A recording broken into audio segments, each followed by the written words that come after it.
It is Monday, December 16th, 2019, and it's time for the Monday News Brief.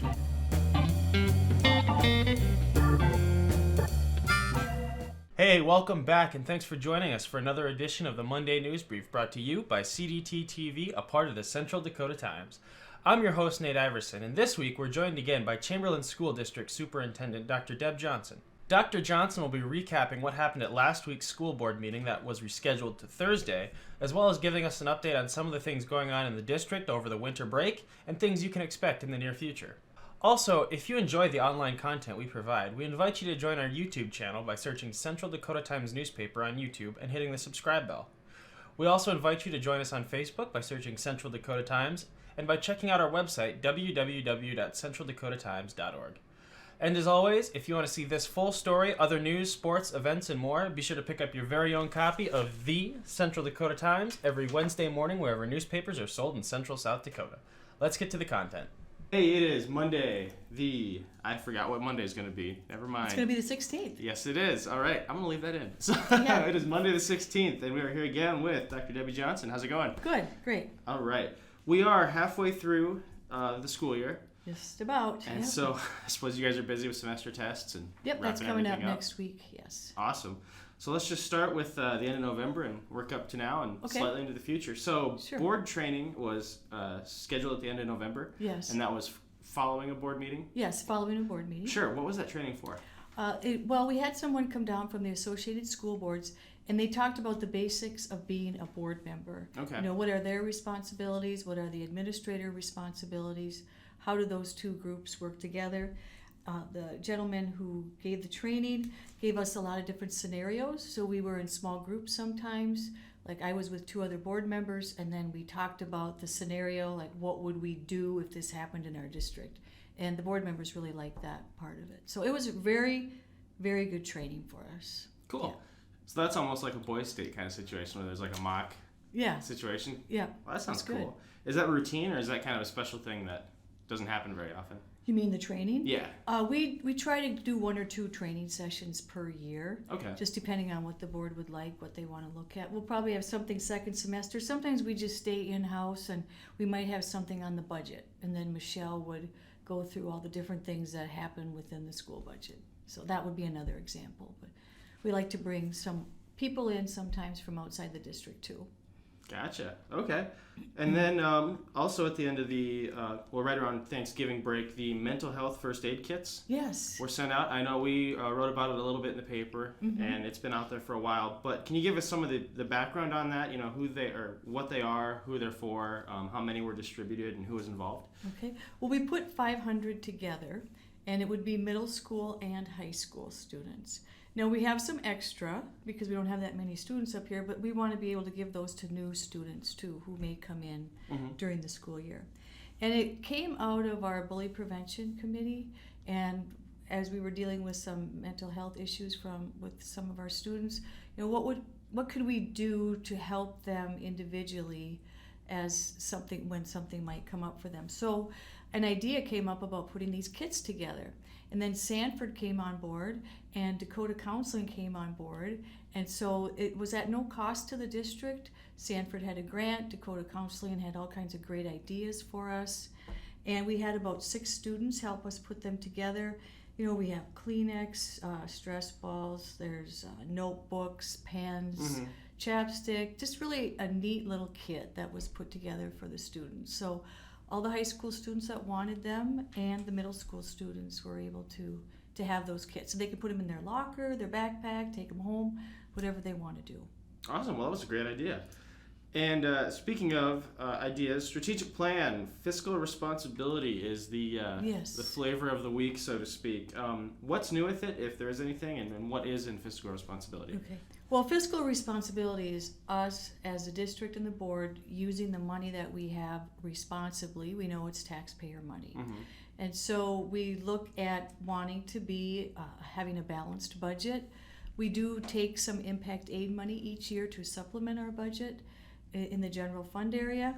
And sometimes, and that also goes for the PAWS program. We put about $25,000 into that, and then our special ed program. But it'd really be nice if we could get our expenses down so that we would be balanced and not have to take so much impact aid money, and then be able to build that fund for some other projects or needs that might come up in the district. Cool. Okay, and then going along on plans, policy changes. I know a lot of these were fairly routine from before. There's some third readings. There's a few new ones, the handbook, memorials, and then it follows by all the other readings. Is there any big changes in any of those that are really worth noting? And no, I didn't. The only part you might want to know is that the two brand new ones to the district are the ones that have to do with the food service. That would be procurement and food service code of conduct. Okay. Otherwise, the other ones are pretty much routine. Of course, the new one also is the opioid antagonist. Yep. And we had Narcan or naloxone training in our district the last few weeks, so that's something new too. But otherwise, the other ones are pretty much routine. Language updates. Yeah, just language updates. Okay, and then again, the board is rescheduling a few meetings this month. Yes. What are some of the reasons for those? All right. Well, last night the board needed to go into executive session and talk about the superintendent search. So they had someone come in, and that's what he could do. That's when he could do that. Okay. And then now the next board meeting is going to be scheduled for Monday already, the 16th instead of the 23rd. They have another executive session for some legal counsel type of things, and that will be at 8 o'clock, right there on Monday. So it just, sometimes it depends on if there's somebody coming in to meet with the board, when that person can come and when we can line up board members to come. Sure. The second one in December, which will be on the 16th, seems to be rescheduled because it's usually right during Christmas week. So we reschedule it, and it's a very short meeting. Oh, okay. Good to know. So really it's just about other people's schedules. Yeah, it's really scheduling. Yeah. Okay. TSI plan. I really don't know much about this at all. So. Okay. Well, the elementary school is on in school improvement because of our test scores. And so they have to go to regular meetings over in Mitchell sometimes, and they have meetings in their building, training sessions. And they went to one on December 5th. So they put together their action plan for some school improvement things that they want to do second semester, and there's funding that's attached to that. So they brought it to the board last night. Tammy Brown will present a little bit at the next board meeting, and then approval by the board, which allows us to be able to get some of those funds. And it had to be done by the end of December. It had to have board approval. Sure. So we're kind of on the fast track here, but definitely wanting the board to know what the elementary is doing before they say, hey, go ahead, see if you can get this money. The end of December and the winter break, are there any important dates before school goes to recess for the next few weeks, and then some important dates during the break and afterwards? Okay. Well, the week before we go on break is pretty busy.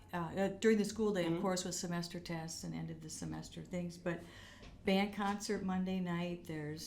We've got some CPR training for staff. We have basketball games going on, middle school and high school. The band, they're going to have a little activity band that's going to play at the game on Friday night. So there's a lot going on. And then over break, there isn't a whole lot. There is that moratorium that they put into place, South Dakota High School activities. Nothing can happen between the 23rd and the 26th. No practices, coaches can't meet with kids, none of that. Sure. So I really think that to commend them for that, make sure that people know that that's family time. Right. And then once we come back, when we come back on the 2nd and 3rd, which is kind of nice because it's 2 days. Get kids ready again to put in a full week, and then we start with a full week after that. And then it's full speed ahead, lots of things going on. A little bit softer way to get over the holiday blues, I suppose. Yeah, it just the elementary really appreciates their children being able to come back and just have a couple of days to get started. Cool. And then principal reports. Yes. Well, the principals always are, shining beams for their schools. They give a lot of positives about what they've been doing. I don't happen to have all of those with me, but they're each significant in their own way. I know one of the things that was mentioned, the math curriculum, we've had teachers work really hard on that. A lot of that work is done outside meeting settings. Okay. And so they go ahead and do their work together. But another thing that was mentioned was the generosity of the community. In so many ways they donate back to us. Talked about the Junior Achievement Program, 605 Vision, they're just been, and I know that you see our board agendas, we have a lot of donations being given to the district, and very much appreciated. Awesome. And then there was something with grade changes or tardiness changes. Oh, tardiness, Yes. yeah. Mr. Steckelberg wanted to go back to the policy the way it was. Okay. So that students, if they're going to be tardy, they're not encouraged to miss 15 minutes of class. They're encouraged to get to class, and you only have 5 minutes, so get there. And if it has to do with being marked absent or being marked tardy. Okay. So he made that adjustment so kids, they had some students that were just, like in the bathrooms, kind of wandering the halls for X number of minutes so that they would get the absence that they wanted instead of just getting to class. Oh, okay. So it's a little So it went back to different thinking. Yeah, I guess. tardy is within 5 minutes. And Yes, then it's absent. yeah. Okay. Good to know. And then the very last thing on the list, your report. Just one of the last things after the board came out of executive session, they hired Dakota Education Consulting to conduct a superintendent search. Okay. So that's getting rolling.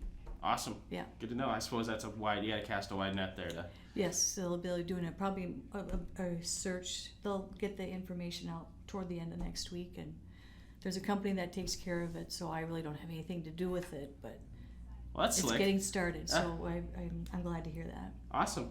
Well, we will see you in 2020. Okay, sounds great. Thanks, All right. Nate. See you later. Yeah. Thanks for joining us for another edition of the Monday News Brief brought to you by CDTTV, a part of the Central Dakota Times. If you enjoy our online content and want to see more of what we have to offer, we're available on our website, www.centraldakotaTimes.org. We're also available on YouTube by searching Central Dakota Times Newspaper, and on social media by searching Central Dakota Times on Facebook. And as always, be sure to pick up your very own copy of the Central Dakota Times newspaper every Wednesday morning wherever newspapers are sold in Central South Dakota. Until next week, my name's Nate Iverson, and have a good one.